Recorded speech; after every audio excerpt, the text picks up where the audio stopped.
Ujú.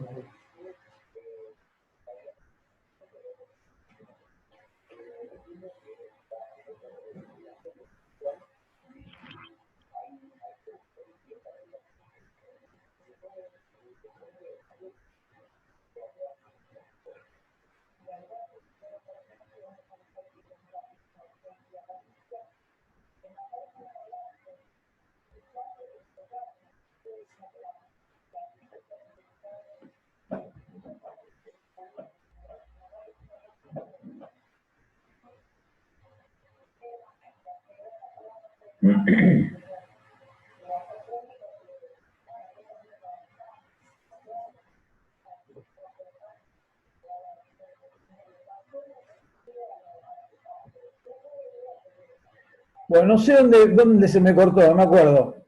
Estábamos hablando del tema del Nuevo Testamento y el Antiguo Testamento, ¿no? ¿Estaba hablando de eso? Vos, Joel, habías mencionado el tema de los alimentos. Ah, sí, me acordé.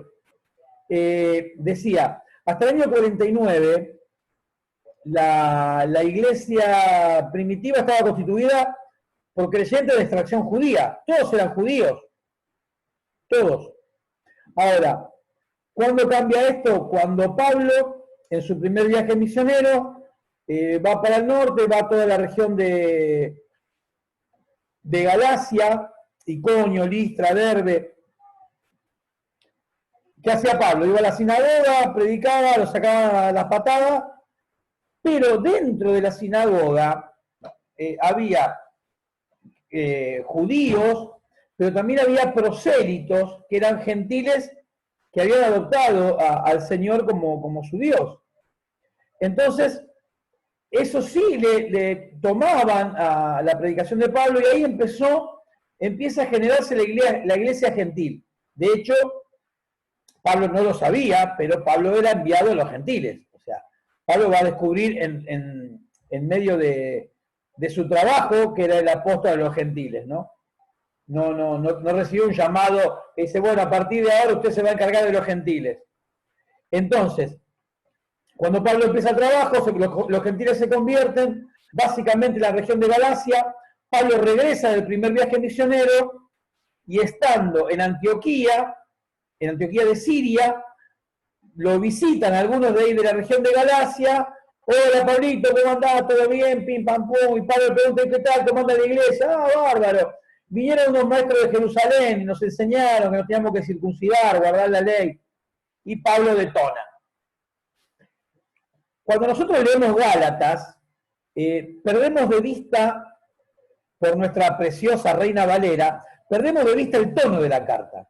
Porque vos que lees Gálatas y dice, oh Gálatas insensatos, ¿quién os fascinó que os habéis alejado tan pronto? ¿No? Vos lees eso y es todo, ¿no? Falta música clásica de fondo. Ahora, la carta que Pablo escribe es esto. Manga de tarados que no entendieron nada de lo que les prediqué. ¿Qué?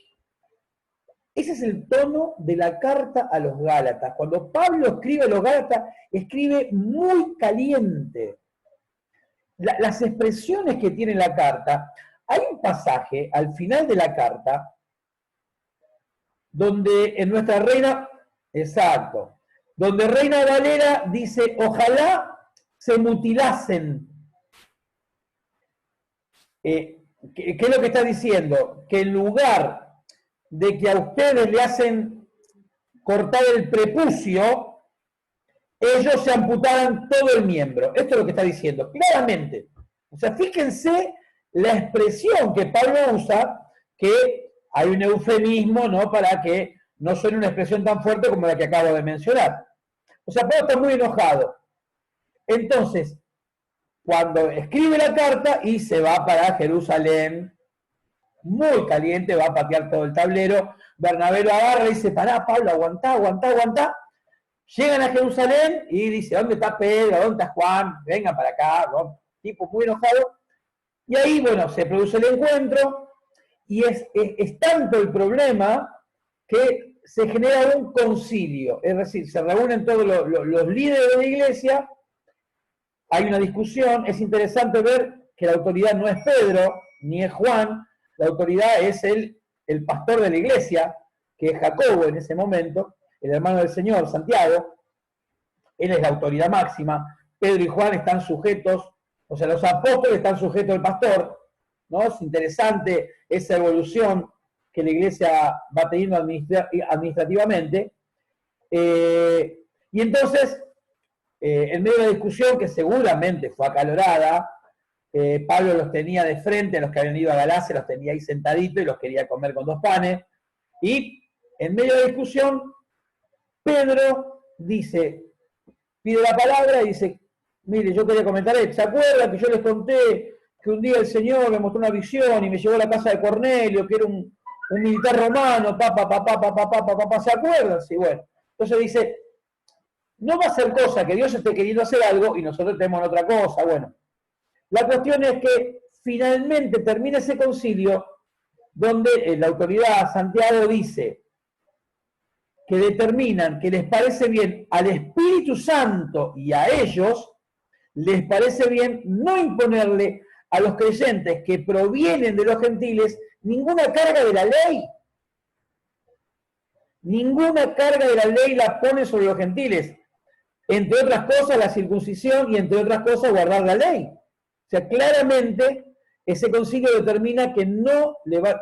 Lo único que le piden a los creyentes de extracción gentil es que se abstengan de comer carne de un animal ahogado, porque eso para los judíos era abominable, que se abstengan de comer carne con su sangre, porque también eso era abominable para los judíos. Ustedes saben que la carne kosher, los carniceros desangran al animal, bueno, es todo un ritual, ¿no? Y lo tercero es que se abstengan de fornicación. Fíjense, muchachos, sí, cada uno tiene la suya y se queda en el molde, ¿no? Entonces, esto es lo que determina el Concilio de Jerusalén. Recién en ese momento queda establecido para los creyentes de extracción gentil que no tienen que guardar ningún aspecto de la ley. Ahí, recién ahí. Hechos capítulo 15. Así que bueno, nada. Eso con respecto a lo que mencionábamos del tema de los alimentos. Y Antea había dicho blasfemia. No.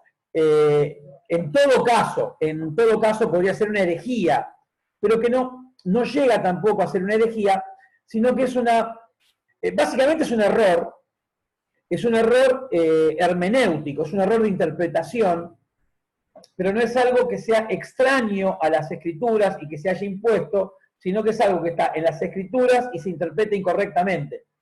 ¿Sí? Una blasfemia es un insulto a Dios. ¿Está bien? O sea, eso es una blasfemia, un insulto a Dios. Cuando se insulta a Dios, eso es el blasfemo, ¿sí? Que no es este el caso. ¿Está bien? Claramente no es el caso. Es un tema de interpretación bíblica, que ni siquiera llega a... El legalismo, digo, no llega a herejía. Lo de los adventistas sí. Sí, pero, por ejemplo... ¿Por qué lo de los adventistas sí? Porque el sistema legalista... A ver, hago una ilustración para la explicación. Nosotros tenemos todavía algunas iglesias nuestras, cuando digo nuestras hablo de pentecostales, donde las mujeres están obligadas a llevar pollera, las mujeres no pueden maquillarse, las mujeres no pueden usar billutería. Llevan un turbante, los hombres llevan todo traje, es una tradicional, sí. Sí. Fui hace poco en una porque Sí. Un amigo me Básicamente, invitó. el tema con las mujeres más que nada, con los hombres no, el tema del traje es una costumbre, pero por ahí la corbata es medio sagrada. Pero la cuestión es que ellos son legalistas, pero no son herejes. ¿Está bien? Son legalistas, pero no son herejes, o sea, no hay un problema con la salvación de esas personas. En el caso de los adventistas, y por eso digo la ilustración para entender, en el caso de los adventistas, el sistema legalista va hasta que se mete con la expiación, entonces la expiación está incompleta. Lo que dicen los tipos, ¿qué es? si vamos a ser juzgados por los libros, por lo que está escrito en los libros, ¿cómo los pecados van a ser quitados antes del juicio? ¿Se entiende? Esto es lo que dice los adventistas. Dice, tenemos el juicio por delante, el juicio se va a hacer conforme a lo que está escrito en los libros, por lo tanto los pecados no pueden ser quitados. Esto dicen ellos. Sin entender que el juicio no está adelante, sino que el juicio está atrás. El juicio fue en la cruz. En la cruz fuimos juzgados y fuimos encontrados culpables y morimos en la cruz con Cristo. Esto lo explica Pablo en la carta a los romanos. ¿Se entiende? Entonces nosotros ya fuimos juzgados, ya nos encontraron culpables, fuimos condenados y morimos junto con Cristo en la cruz. Ya está el juicio, ya pasó. No tenemos por delante. Algunos creen que el juicio, ¿vieron como la expresión el juicio final? Sí. Es una frase muy escuchada, ¿no? Ahora, ¿cuál es el juicio final? No existe el juicio final. En la película de Terminator, ¿sí? Pero el juicio, no existe un juicio final. El juicio ya se realizó en la cruz. Los dos tribunales que tenemos por delante, los cristianos, el tribunal de Cristo en el cielo, y los que no han puesto su fe en Cristo, el juicio del trono blanco al final de los tiempos. Uno es de los salvos para galardón y el otro de los perdidos para ver en qué fila del infierno te ponen. ¡Chau! Pero no hay un juicio. Y confunden el pasaje de Mateo 24, 25, el que habla de las ovejas y los cabritos, creyendo que de lo que está hablando es de los salvos y de los no salvos, y no tiene nada que ver con eso. El pasaje de Mateo es, después del regreso del Señor en gloria, va a juzgar a las naciones de la tribulación conforme al trato que le prodigaron a Israel. Los que ayudaron a Israel en la persecución son las naciones que ingresan al milenio. Las naciones que ayudaron a perseguir a Israel son eliminadas y echadas al Hades, o sea, muertos, a esperar el juicio del día final, ¿no? Bueno, no sé si le tiré muchas cosas y le hice lío. Espero que no. Yo por lo menos me hice lío, ya no sé por dónde iba. Pero bueno. Por el 4, íbamos por la... Básicamente por la estamos número hablando de 5. blasfemia, herejía y lo que no lo es, ¿no? Entonces, Okay. Los legalistas pentecostales son eso, legalistas, que no viven la plenitud del espíritu, nada más. Se la pasan mal al divino botón. Pero esto sí es herejía, ¿no? Decir que la expiación de Cristo no alcanzó para quitar el pecado, que Cristo está en este momento, está haciendo la expiación en el santuario del cielo, está analizando los casos, bueno, es un disparate bárbaro. Bien. Entiendo que eso es totalmente contrario a lo que está diciendo la misma Biblia. Es como si estuvieran negando lo que ellos mismos están creyendo. Sí, es una interpretación muy... es muy loco todo todo lo que deriva de este predicador William Miller, que son los testigos de Jehová y los adventistas. Es muy loco.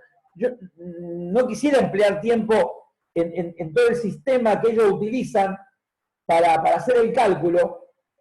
Algo tienen en la carpeta ustedes, brevecito, pero si lo buscan, encuentran la data.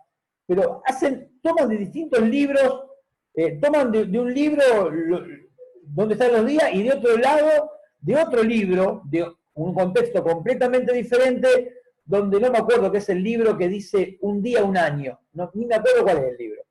Hay un pasaje donde dice un día, un año. Y ellos meten, eso lo llevan a la profecía de Daniel y arrancan contando el libro de Esdras y terminan en 1844. Es una cosa espectacular. Y encima, cuando no pasa nada, le dan una vuelta de tuerca diciendo que no, Cristo sí vino, pero está en el cielo. Haciendo todo un... Bueno, es una... No es...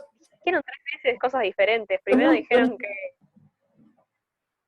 ¿Cómo? No, que al principio es como que al principio dijeron no que se equivocaron los datos, no que se equivocó Dios, no que en realidad se equivocó, no que en realidad fue de una manera diferente y empezaron a cambiar todo el tiempo. No sé, desde el primer momento, cuando dijeron que desde las bases estaban equivocados, o que las bases están las que eran equivocadas, es como si se estuviera diciendo que Dios no es perfecto, cuando literalmente Dios lo es. Y es como que si estuvieran siendo bastante contrarios. Pero ya ahí es como que, no me meto, es como una contradicción autoviviente, así tal cual, pero en un momento, o sea, estuve viendo, porque me estuve fijando, que al inicio sí empezaron a decir que no, que en realidad me equivoqué con los cálculos, como decía ahí. Después cuando pasó dijeron que nada que ver, que en realidad los cálculos estaban hechos mal de vuelta, y después seguía hablando y en un punto decía, no, en realidad se equivocó Dios, que lo escribió mal o algo del estilo. Encima, en un punto No, vi que...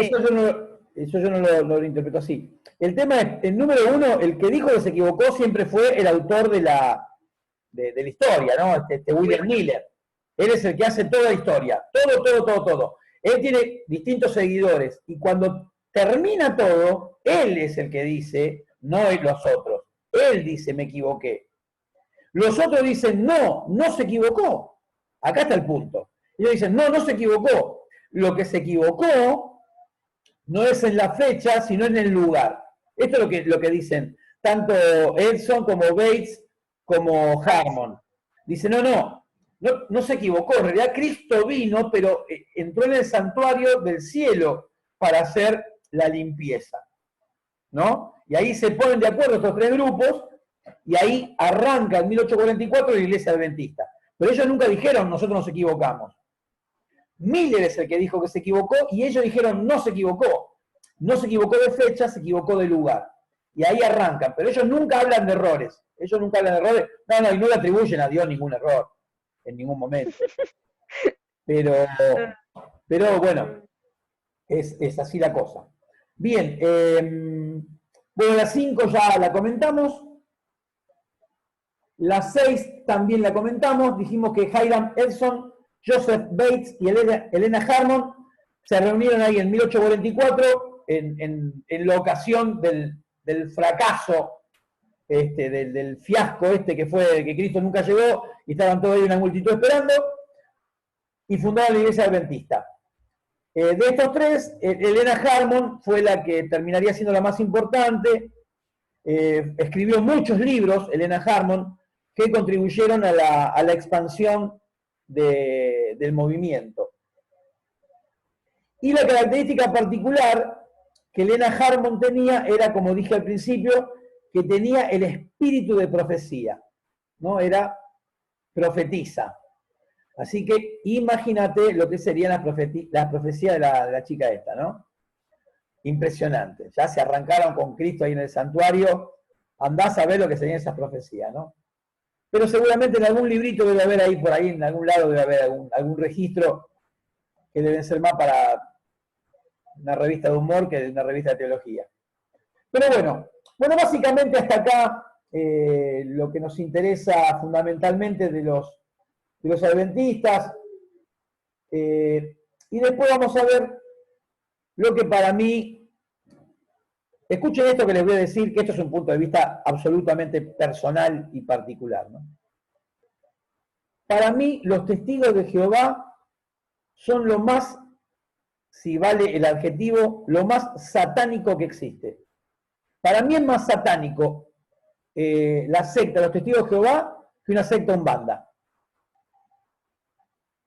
Porque los umbanda, los quimbanda, el vudú, te viene de frente. O sea, vos sabés en qué palo están los tipos.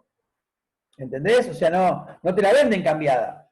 Te dicen, acá estás así, incorporamos los espíritus, nos ponemos ahí en la línea, incorporamos los orillás, ¿me entendés?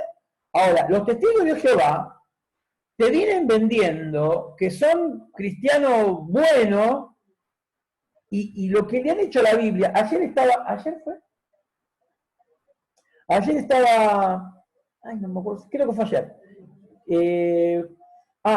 Estoy dando, en un instituto estoy dando Teología 1.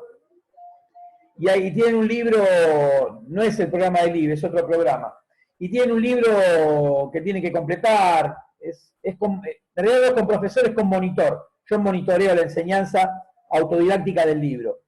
Y en una parte hace una pregunta, no sé qué, de los testigos de Jehová, y uno de los alumnos me preguntó en el grupo, y me puse a mirar y entro en la página de los testigos de Jehová, voy a la fuente, y me encuentro con que tienen una nueva edición de su Biblia.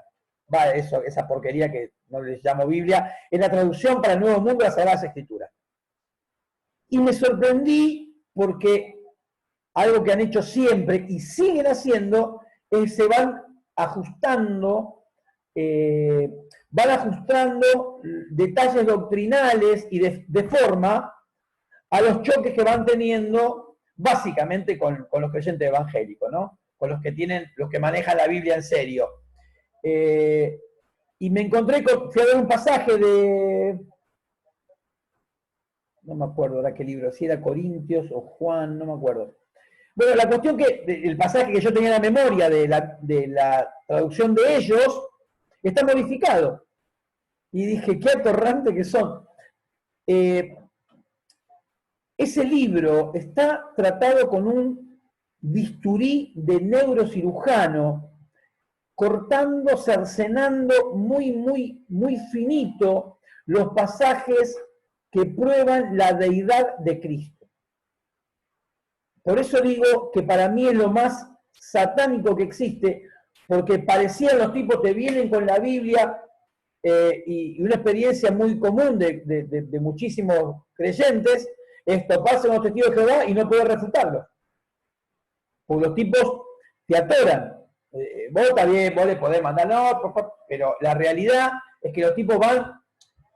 Yo les digo, mi experiencia máxima, yo en un momento tenía una cruzada contra los testigos de Jehová. Era un cruzado, tenía la Cruz Roja acá en el pecho, y los quería convertir a todos.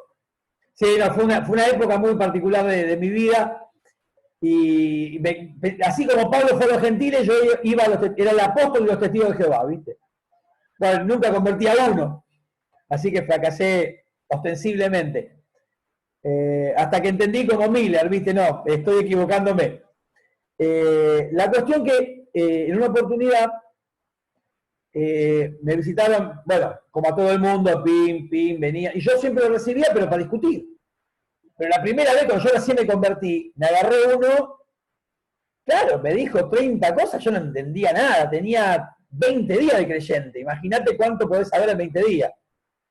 Si no sé nada hoy, que tengo 30 y pico de años, imagínate los 20 días. La cuestión que me quedé envenenado, ¿no? Y volvieron y le digo, mira, yo te digo una cosa sola. Yo no te puedo refutar lo que vos me estás diciendo, pero ¿sabés qué? Yo sé que vos estás mintiendo, que vos estás equivocado, porque yo dentro mío tengo el Espíritu Santo y el Espíritu Santo me dice que vos estás equivocado. Yo no te puedo contestar, no tengo los argumentos, pero vos estás equivocado. ¡Ay! Lo despaché, salieron con frita. Y ahí fue donde inicié la cruzada, ¿no? Ese fue mi primer encuentro. Pero el pico que tuve, y fue donde finalmente decidí no seguir con esto, un par de veces vino la misma persona, una chica jovencita, vino a casa y me la encontré en el supermercado, era del barrio. La saludé, ella no me reconoció, me di a conocer quién era, hola, ¿qué tal? Papá, hablamos dos pavadas, pero yo tratando de entrar en conversación, no ella no estaba laburando, estaba de civil, no, ellos laburan cuando laburan, después, olvídate.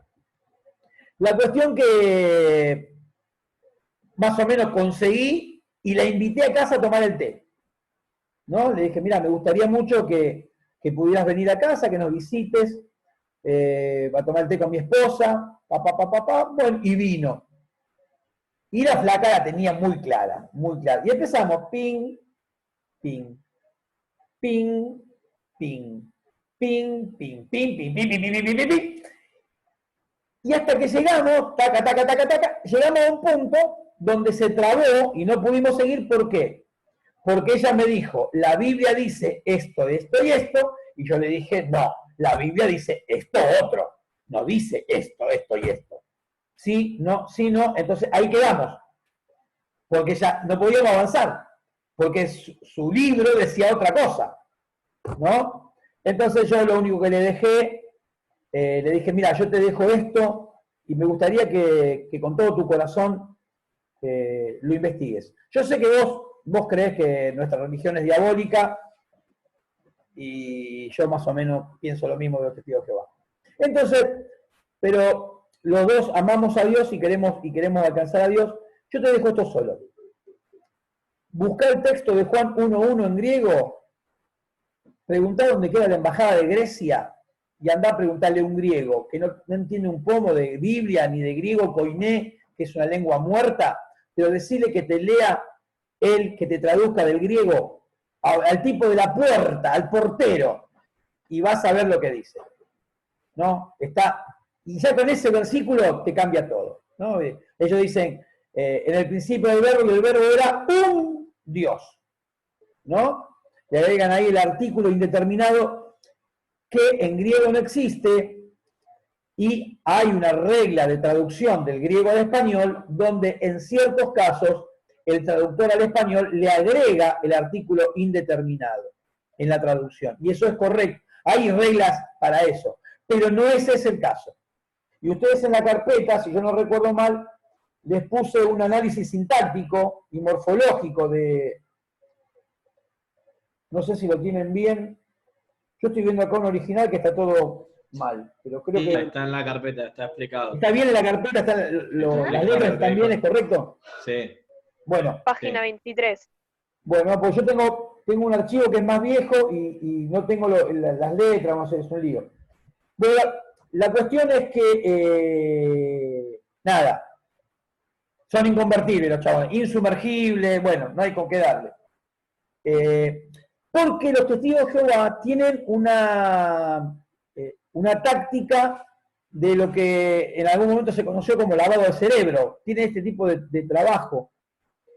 Literalmente, las técnicas que tienen son de esas características. Bueno, volviendo a la ficha, y ahora vamos a volver a todas estas cosas. El punto 6 dice, investiga quién fue Arrio y en qué basaba su enseñanza.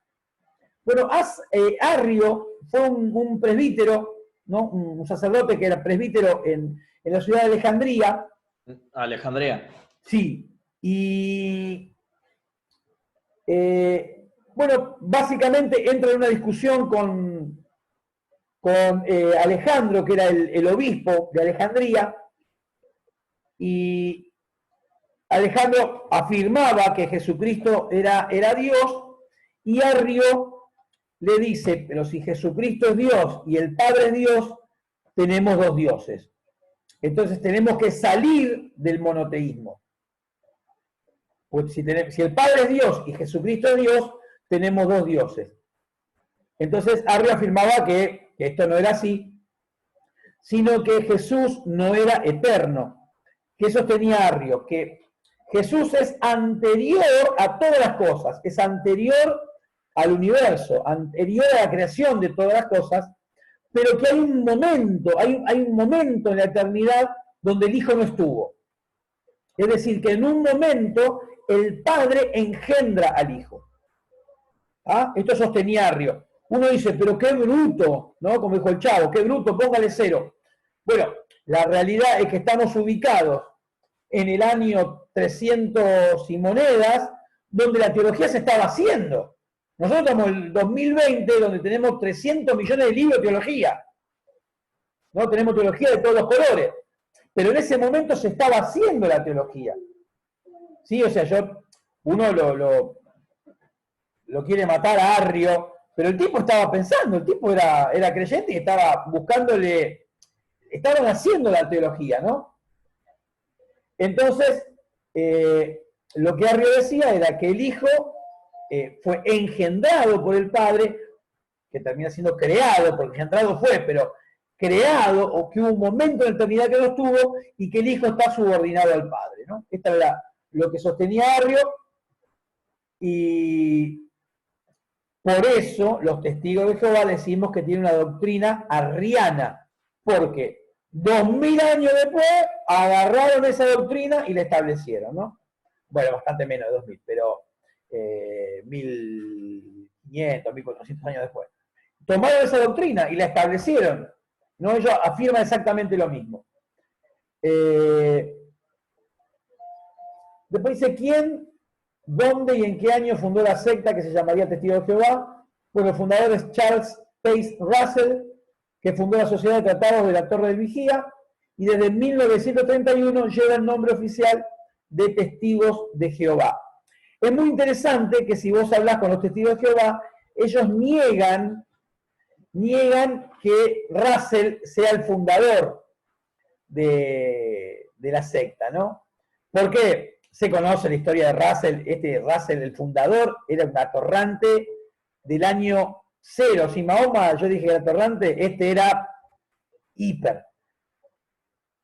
Russell vendía frijoles del milenio.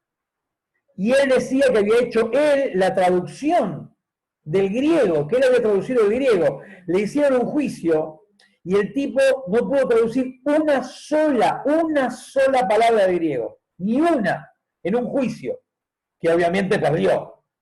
Pero así todo, siguió todo adelante. Esto es la cosa de loco, ¿no?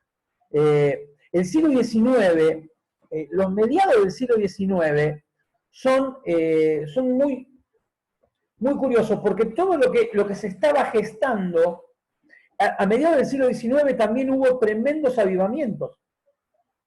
Es decir, que yo creo que algo estaba pasando en el mundo en la segunda mitad del siglo XIX, que termina con la aparición de los mormones, de los testigos de Jehová, de los adventistas, pero también del movimiento pentecostal, que arrasó la tierra.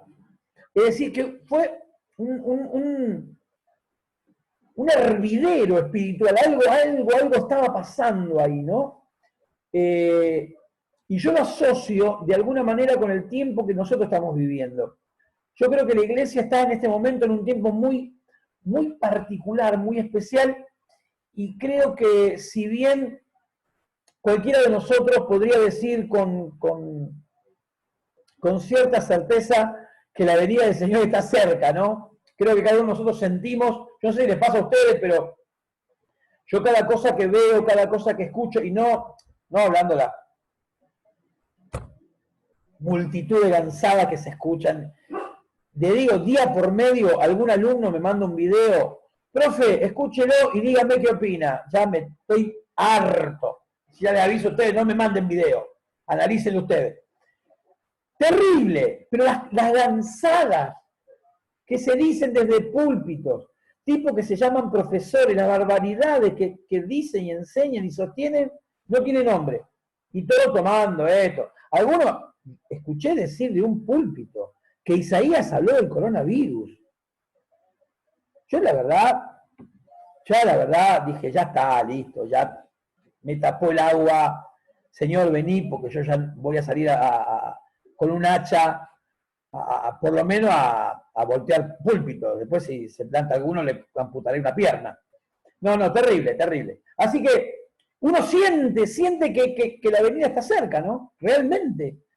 Y cuando vemos todo este tema, que la pandemia, que las vacunas, y escuchás a algunos tirabombas, un video que vi que realmente me conmocionó, y que si tienen tiempo y ganas, les digo que lo miren, es uno que dice de la doctora Brandolino, que la conocimos cuando era la defensora o la que atacaba a los abortistas, ¿no? Que los despedazaba en debates. Una señora rubiecita, gordita, una elocuencia y un conocimiento extraordinario.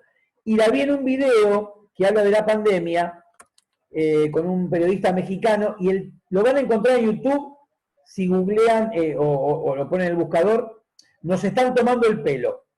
¿No? Si ponen nos están tomando el pelo, lo van a encontrar en YouTube, y es impresionante. Es una ametralladora de tirar datos y hechos que ella encadena de una manera brutal, ¿no?